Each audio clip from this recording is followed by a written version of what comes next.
What's going on, y'all? It's your boy Kofi Kingston, aka 1/3 of the New Day. You're not gonna say it with me, sir? Yeah, come on, you better participate.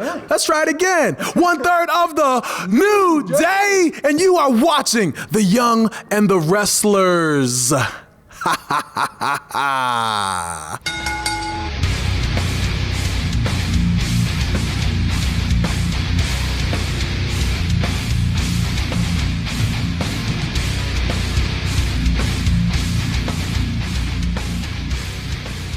Welcome to The Young and the Wrestlers, the Pop Culture's WWE podcast. I'm one of your hosts, Ryan Betson, alongside Alexa Bliss's ripped off eyelashes. I'm Jem.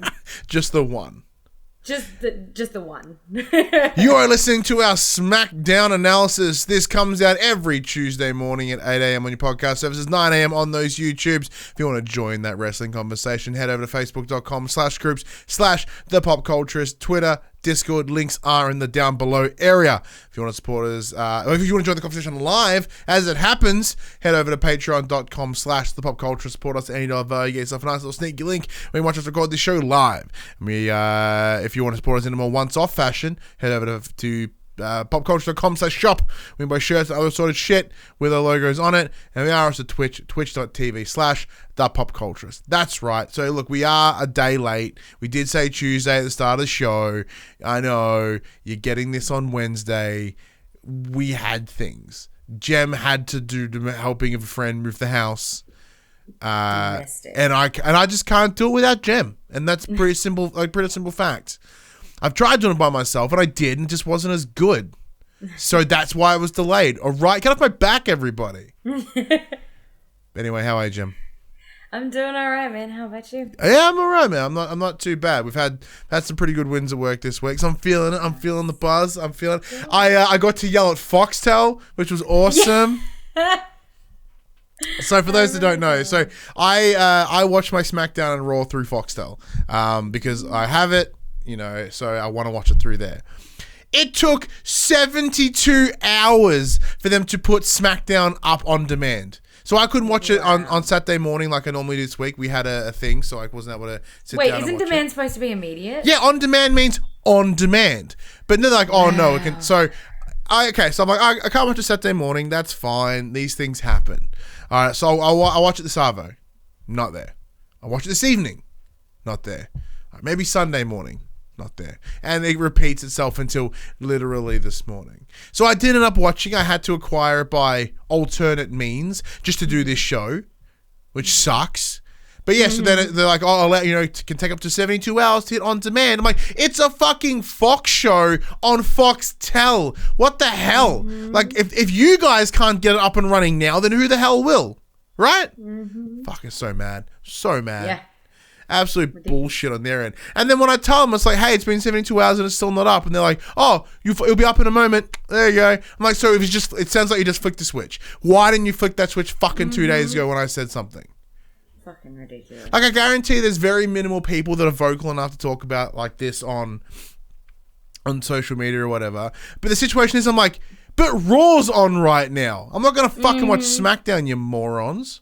Yeah, exactly. So on top of that, I can't even safely assume that Raw will be ready for me to watch now.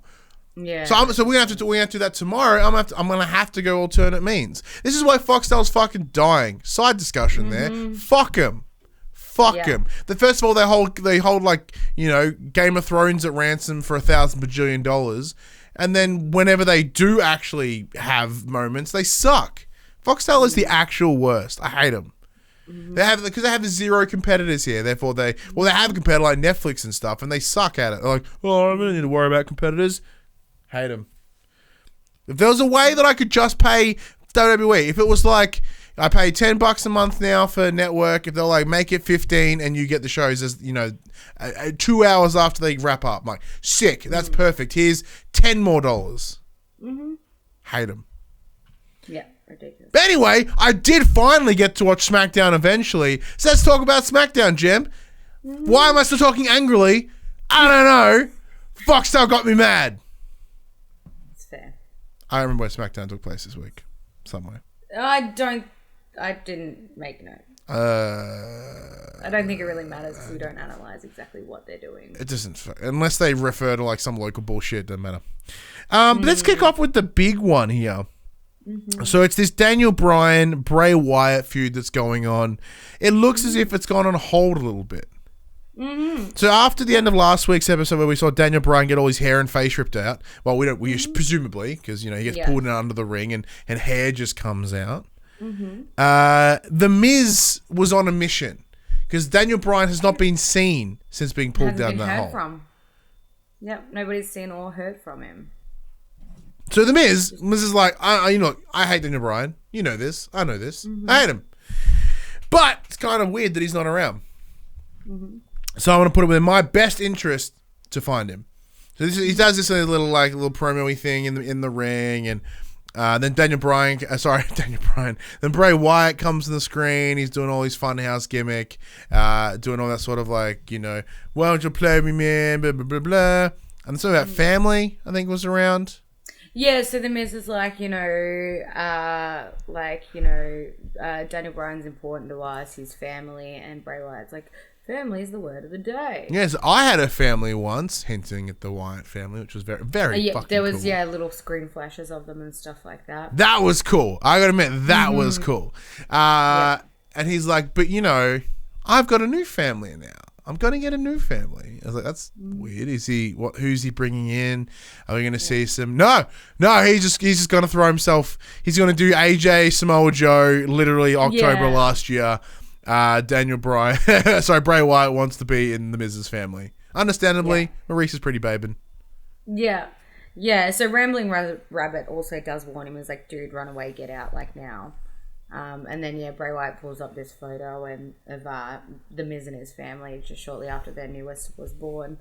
And then, obviously, understandably, the Miz goes running out the back to find out what the hell's going on. So as he's wandering around backstage, he spots his room with this red light on, right? Kicks the door in, goes in there, sees a table with the same picture on there, but with Bray Wyatt in said photo. Yep, as in the Miz's place, holding the Miz's eldest daughter. Yeah, so then we hear say cheese, and then Sister Abigail, Bush, Bray Wyatt lays the photo on him, bounces. But from Bray Wyatt and not the Fiend. Not the Fiend. So only once have we ever seen Bray Wyatt outside of the Funhouse. So he did some weather thing for some TV show. But I saw some interview, Yeah, so it's this interesting setup here. So, and then we cut to an ad break, come back, some random refs Mentioning that just quickly with the Funhouse and stuff like that. I did notice this week they did put the photo up of Daniel Bryan. The first thing I noticed, and I was like, ooh, Jem knows what's up.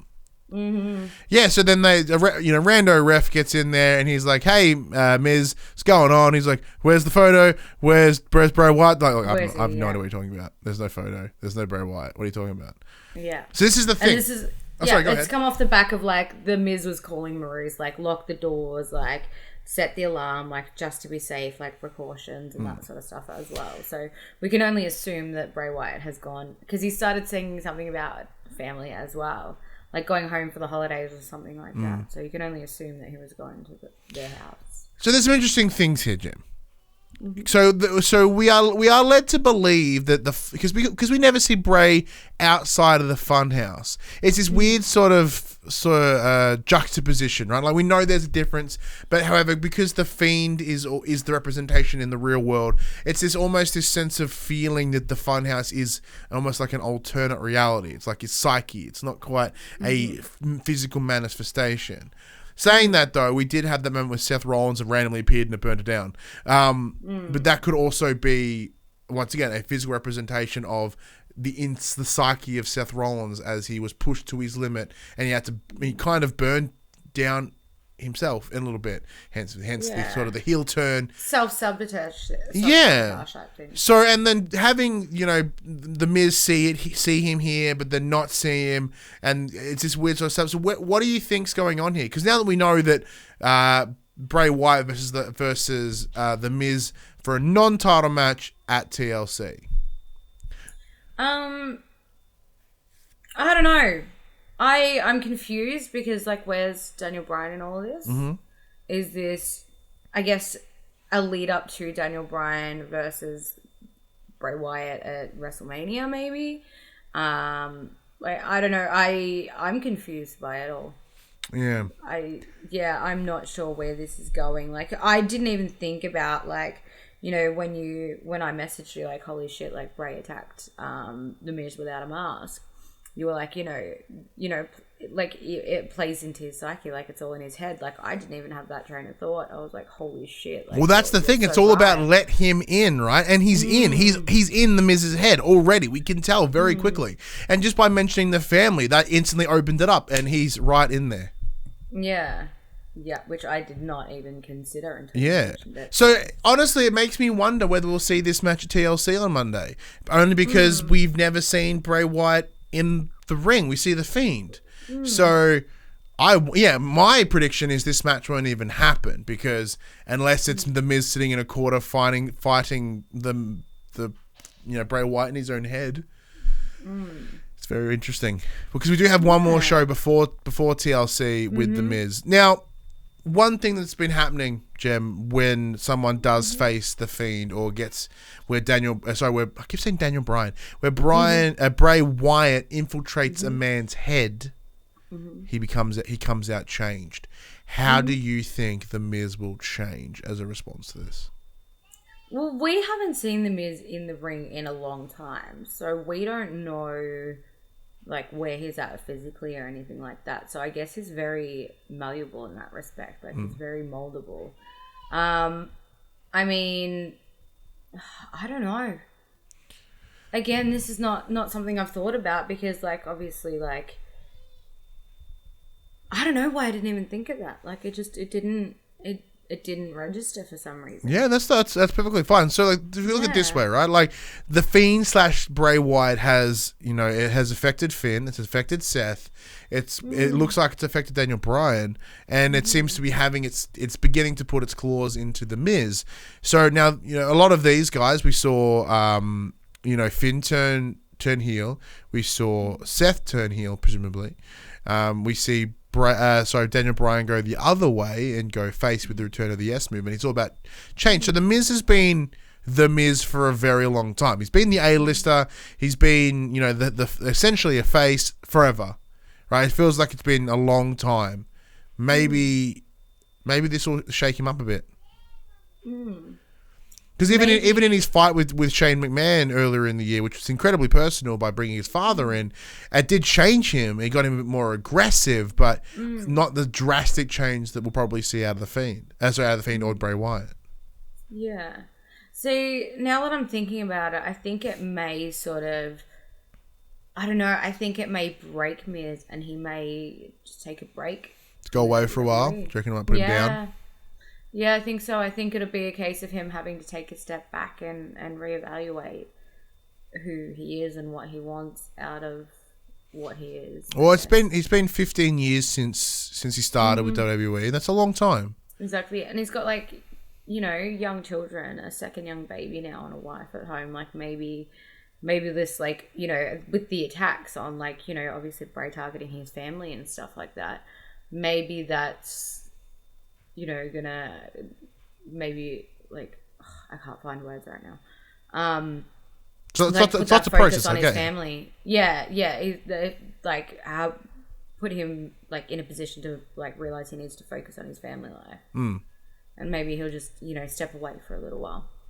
I think that may be the case. Speaking of stepping away for a while, so Alexa Bliss, we have not seen her in a very long time. She did make her way back to SmackDown last week, where she came and helped her good friend Nikki Cross as she was getting a beat down from Fire and Desire. So this week we did see a bit of continuation of that with a rematch of sorts, with Alexa Bliss taking on Mandy Rose, with both Nikki and Sonya ringside, respective of their partners. Not a lot here. Mostly because this is kind of a rehash of what we've seen before. It's in short, it's just showing the depth of Mandy Rose and how limited of a person she is. Once again, attacking based solely on physical aesthetic, visual appearance. You will never look like me shit, and tearing off Alexa's eyelashes and stuff like that. This is not new information, but Mandy Rose isn't fucking that attractive, all right? I don't get it. I don't see it. Alexa Bliss, damn right, babe. But like Mandy Rose, not feeling it, right? Yeah. So everyone that's like, I'm like, nah, don't fucking see it. I don't care. So Is this a lead into a match at TLC, do you think? I don't know where this will go. go. A tag match against them? Like maybe a tag match for Contender, perhaps. But even then, I personally think that like we're going to see Charlotte and Becky re-team up because they're attached to the hip for some reason, and we'll see them take on the Kabuki Warriors for the tag team championship. Maybe at potentially at TLC, but I don't know where this is going to go with Fire and Desire and Nikki and Alexa. I don't see it being any sort of long-term story because it's just petty. And what they're fighting about is petty. Mm-hmm. No, it's not very good. It's anus. No. What this comes down to is they don't know how to write for these women. Yeah. Like, I don't know, they're attractive. Let's do that. Lame. Yeah.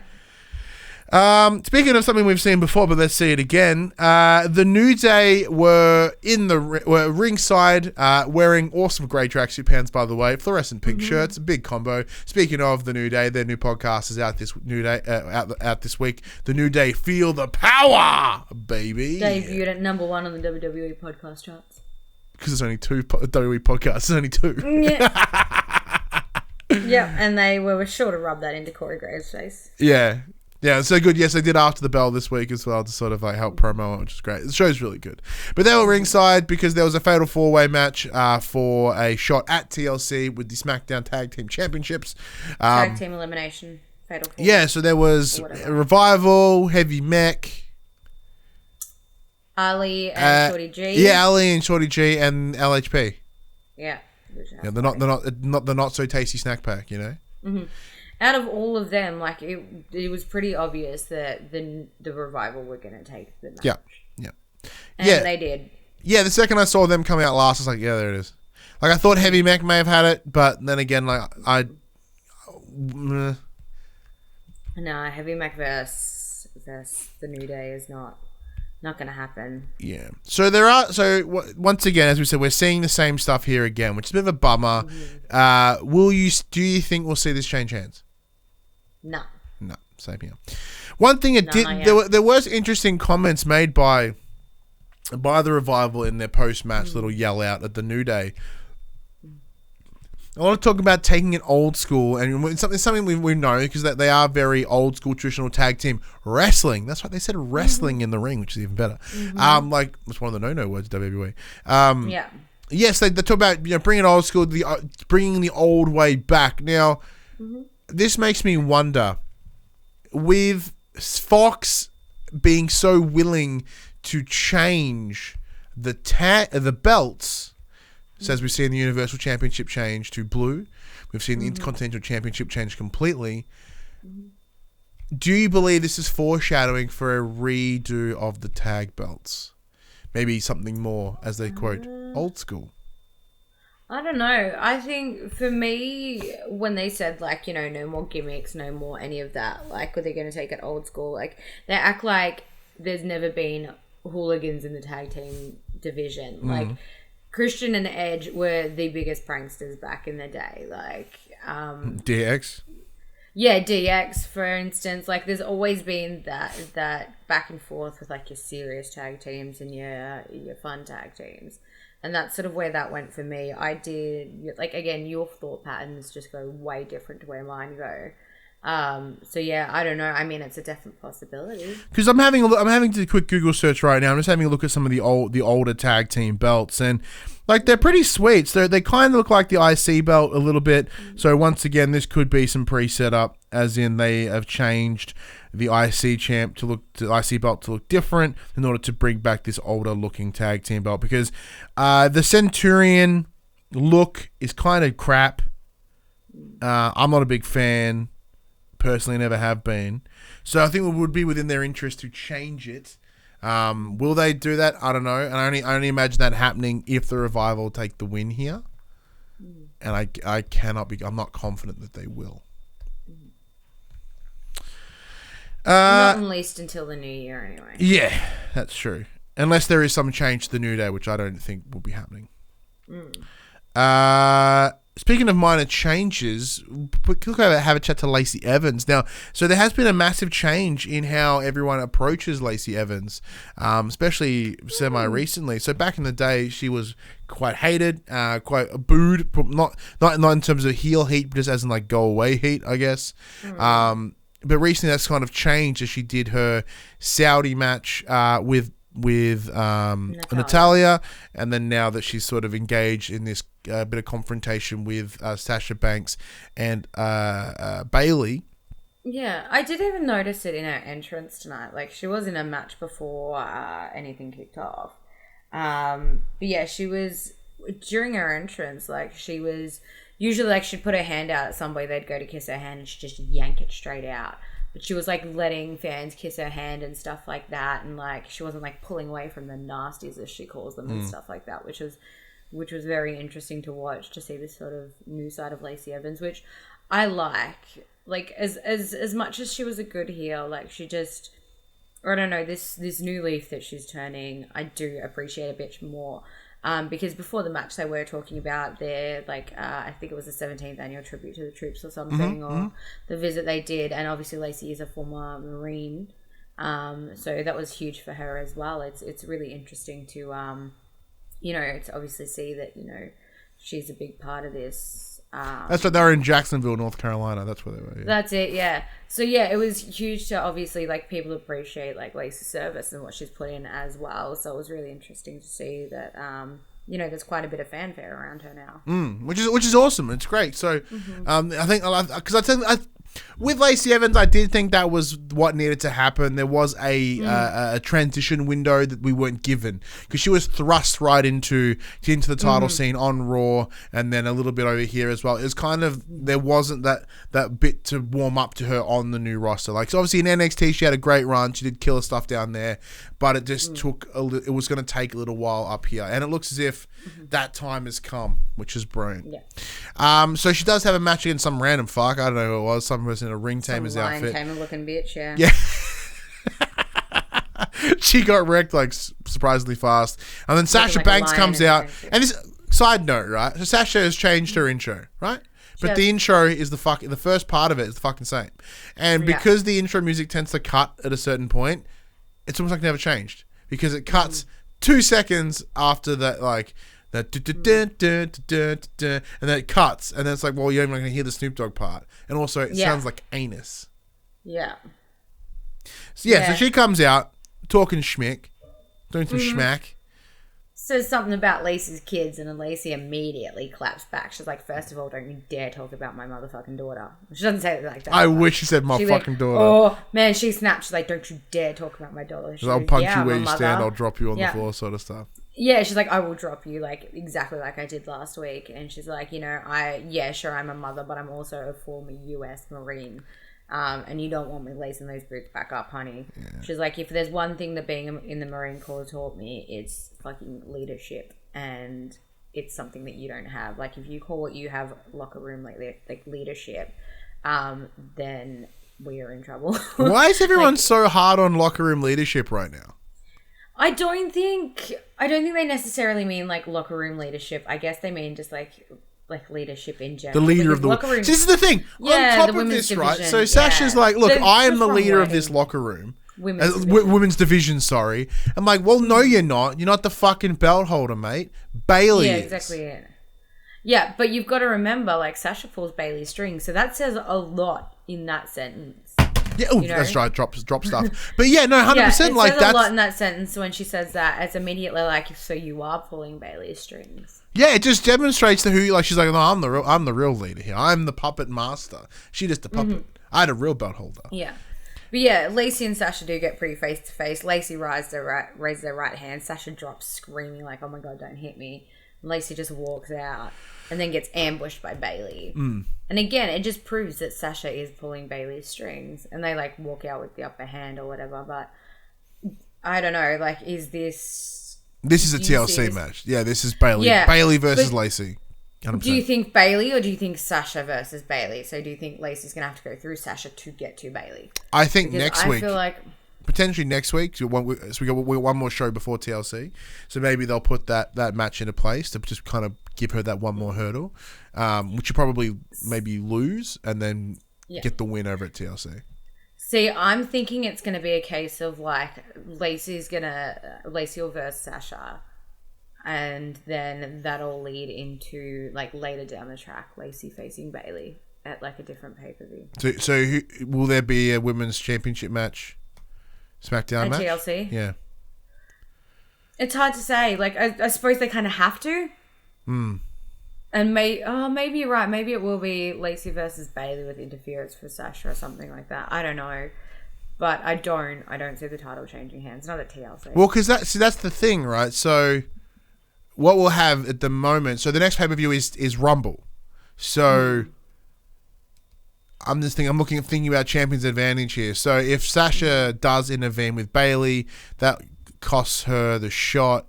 So that'll give her Champion's Advantage. So she'll win even by DQ. But then the next match would have to have a firm result.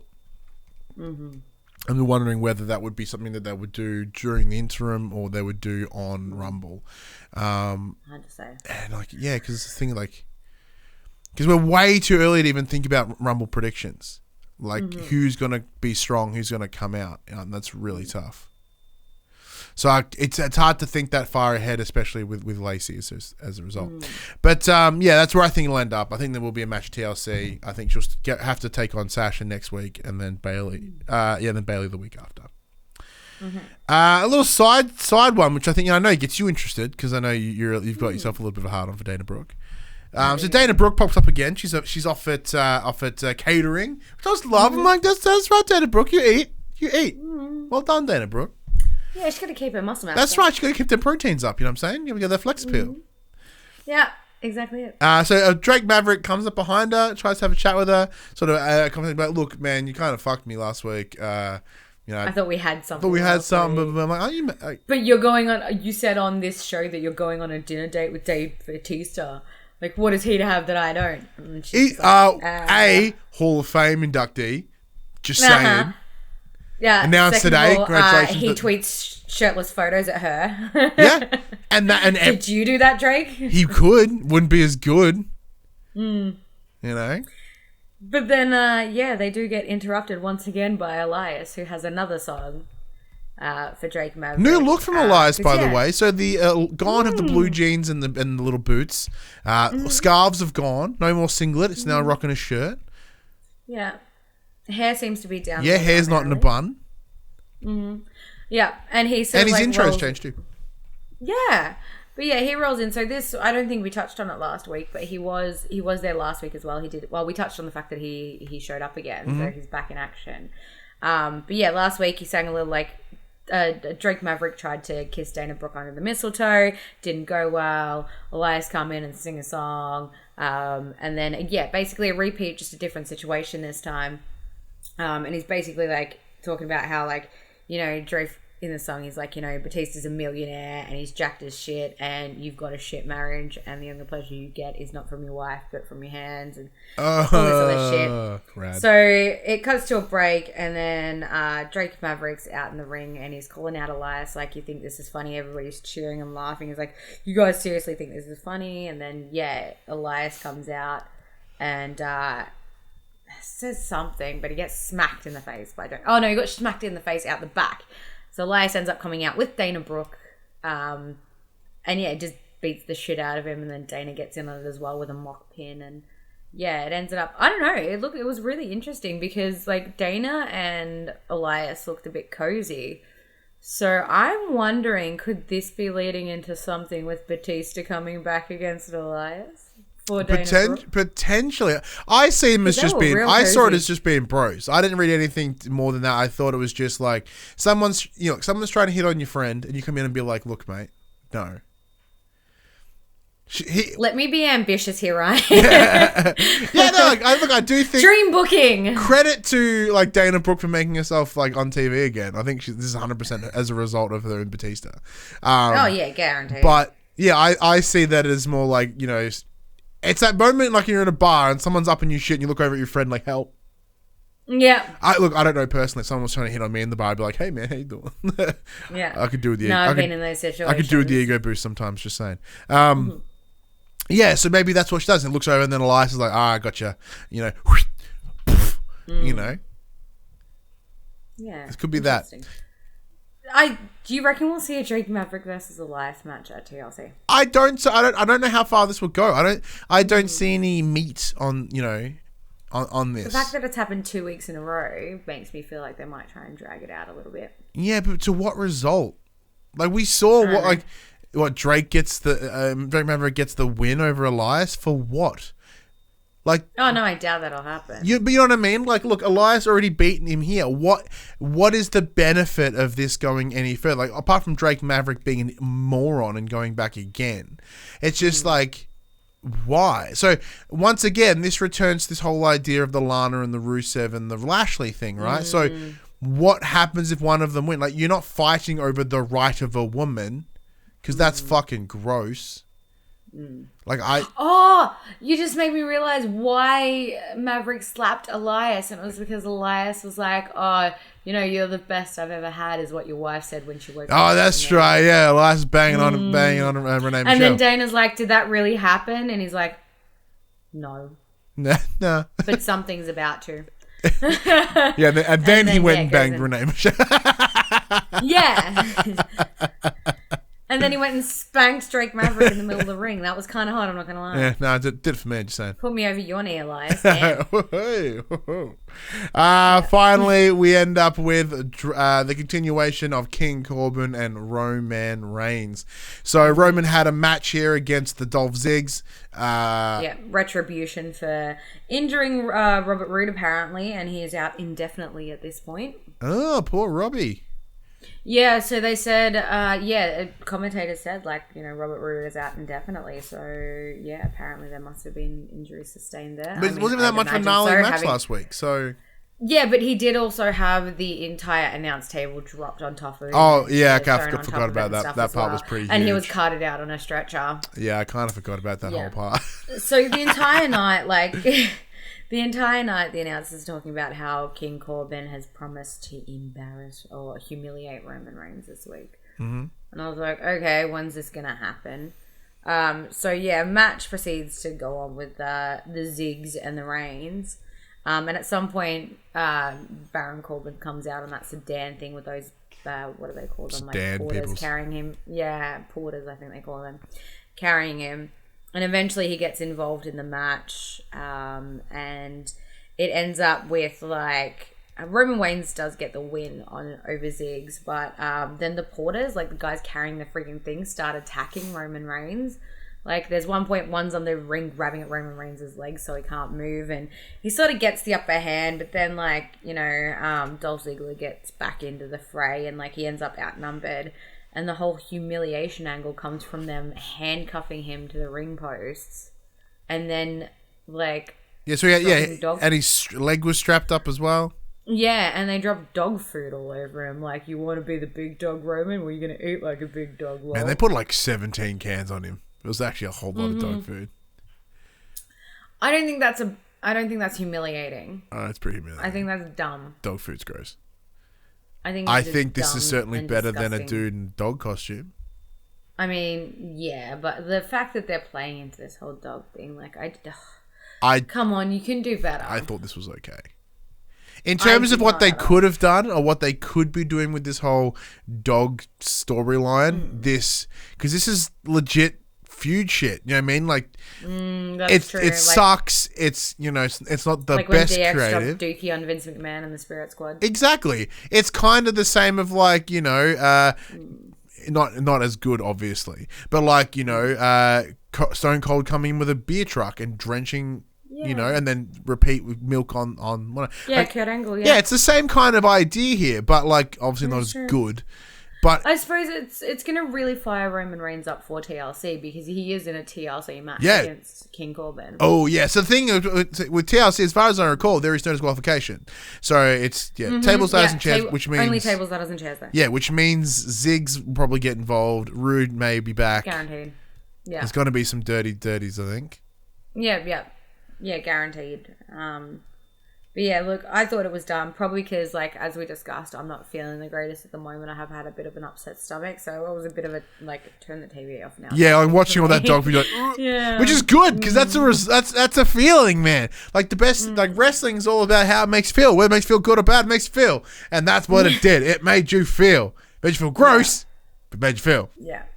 Amplified my sick feeling. That's right. They did their job. They achieved. It's all about reactions, and boy, did they give you a reaction. They did. Pretty much where it's at. But, yeah, look, I think that's interesting progression here. I do think, obviously, the feud will end come TLC once, Corbin gets, like, a chair up his bumhole or something. Yeah, I feel like they've taken it as far as they can take it now. I don't feel like there's any, like, I guess, steam left in the boot, if you will. I'm trying to think of a dog pun, but I got nothing. Yeah, there's no bark left. There it is. Thank you very much. A couple of things before we do wrap up. There has been some minor things that have happened this week. Semi-minor, I guess. So as we mentioned earlier with Batista, there has been announced some inductees to the Hall of Fame. So we have Batista is the big one. The Animal getting his nod into the Hall of Fame. We get the NWO. Mm-hmm. So we get Hollywood Hulk Hogan, Kevin Nash, Scott Hall, and X-Pac. Mm-hmm. Yeah, so I was listening to a podcast. Factions back in the day. Yes, I was listening to a podcast earlier today, and they were discussing, why there's a couple people that are missing, right? Because X-Pac was like the sixth member of NWO, but the other one's like Arn Anderson, who's not, he's involved with AEW right now. Yeah. There's another guy who's still currently not retired, so there's a little grey area there. Like Big Show was already in it, but then again, he's still working, and he deserves his own Hall of Fame introduction. 100%. Induction, sorry. So that's cool. Are you happy with those two? I was, NWO definitely. I was like pleasantly shocked with Batista. I was not expecting that to happen so soon. Mm-hmm. Not mad about it at all though. But Batista's in his prime right now, man. Like we are on the tail end of the Marvel stuff. Like he had the really cool match this year with Triple H at Mania. It's the perfect time for Batista because it's really good to grab on that hype. Getting it on with Dana Brooke, so still have really man. Like what's gonna do is add fuel to the sexy fire, is what I'm saying. So this is interesting. So it'll make Hogan a 2-timer. It'll make X-Pac a 2-timer in 2 years. Because with DX getting inducted this year. Yeah, that's true. And additional news, we had some people leave this week. We did. So we had some releases be granted. We had the release of Luke Harper, the release of Sin Cara, and the release of The Ascension. I did see the Ascension and Luke Harper. I wasn't aware of Sin Cara. Yeah. So, Luke Harper, who's publicly requested his release for a while now, has finally been let go. Presumably, he's going to have like a 90-day no-compete clause or something, so we won't see him again for at least a couple of months. But that's interesting, especially just coming off the back of some stuff with Roman. Like, we saw him here in Melbourne. Yeah, we did. Not Roman, sorry, Rowan. Rowan, yeah. But once they got split up on different brands, I was like, okay, well, they're not tearing those things up unless Luke Harper was in that little cage the whole time. But I don't think he was. Sin Cara, we just saw him have that pitiful story with Andrade. Bit of a feud there. That's true. So that's, and the Ascension, they haven't been on television since Mania. That's true. So, I think they've done some, house show stuff, but they've not been seen. So, Connor and the other guy. That's how little I know about Ascension. Yeah, they're done. They're out. So there's some. The only disappointing thing for me is I can't use the Ascension as my go-to team anymore. When I'd be like, why aren't they using the why can't the Viking Raiders just kill the Ascension? Because they no longer work here. Yeah, exactly. Yeah. So that's interesting. Shit. What's your stance on these releases? Do you think we'll see them go to other promotion? Well, there has been a tease that maybe Luke Harper will be making his way to another promotion because he was in a photo with Marty Scurll. That's it, yeah. And apparently Skrull's a free agent right now too. Word is that WWE have thrown a ton of coin at him. Yeah. very interesting. Seeing that they posted something together, I wouldn't be surprised if they're going to elsewhere. I think Marty was together. in Japan. So I wouldn't be surprised. As far as the Ascension go, like I don't know what's in store for them. I mean, they've been off the radar for so long that I completely honestly forgot about them. And with Sin Cara, we can only hope that Sin Cara is going to go to, like, I mean, I'd love to see Sin Cara at Lucha Underground. Mm-hmm. That would be right up his alley, like that real theatrical, real like fun wrestling. That would be really amazing to see him somewhere like that. But yeah, I don't know. I really don't know. Yeah, I think it all depends on whether the character of Sin Cara is owned by WWE. That whether he can continue that, because no one ever saw his face. It's like, oh, this guy's over here. He was Sin Cara. Like, was he though? Yeah. Was he? Well, there was teasers that he at Lucha Underground he performs as Johnny Mundo. But there was, I believe last week it was announced that John Morrison will be returning to the WWE. Former M&M tag team champion. I believe he had a championship belt of his own as well. It was Johnny Nitro, Yeah. Johnny Nitro. He was, so as M&M he was Johnny Nitro, and then once M&M split he was John Morrison. And then he obviously left, but coming back in, who knows what he'll be performing under. But regardless, I'm excited. But I guess with that exchange, like, it'd be cool to see that place filled by somebody like Sin Cara. It'd be pretty cool. Because Luke Harper's cool. I don't know how he'll go anywhere else. Maybe some additionally independent-y things, because he seems the problem that he was having was creative. So I think by 100%. Shifting to another place, that might be able to fill that issue that he was having. And I think, like, he'd be amazing in Japan because, like, he can do his own thing. Yeah, and he would look so different. Menacing. As in, he'd be very, like, Luke Gallows in that respect. Like that. I guess just, like, that real different look to all the other sort of Japanese competitors. Like, obviously white dudes in there as well, but none of them look like fucking Luke Harper. So, pretty cool. That would be cool. But anyways, that does bring us to the end of the show. Thank you, everyone, for checking out our SmackDown analysis. Yeah, we literally giggled that about the last two. We've just giggled at the word anal, which is fun.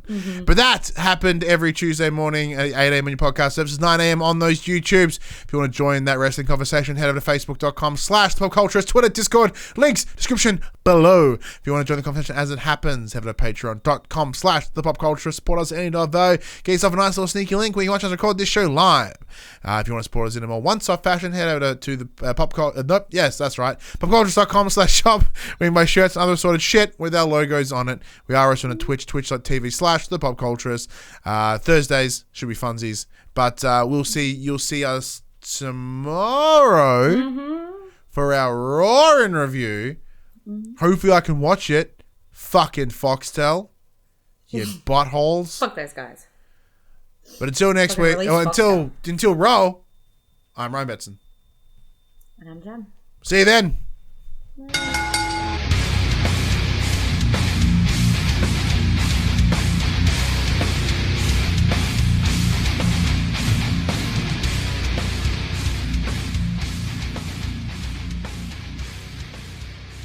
The Young and the Restless, the Pop Culturist WWE podcast, is fan support over at Patreon at patreon.com/thepopculturist. And we'd like to thank our Patreon producers and our Patreon founders for their kindness, their support, and their generosity. Our Patreon founders: Alpha Ferret, Craig O'Flaherty, David Chataway, Jesse Stevenson, and Jacob Garner. And our Patreon producers: AJ Abatomi, Damien Holdies, Kyle Dunn, Lee Wintershoven, Nathan Massetti, Paul James, Pure Mongrel, and Sean Levitt.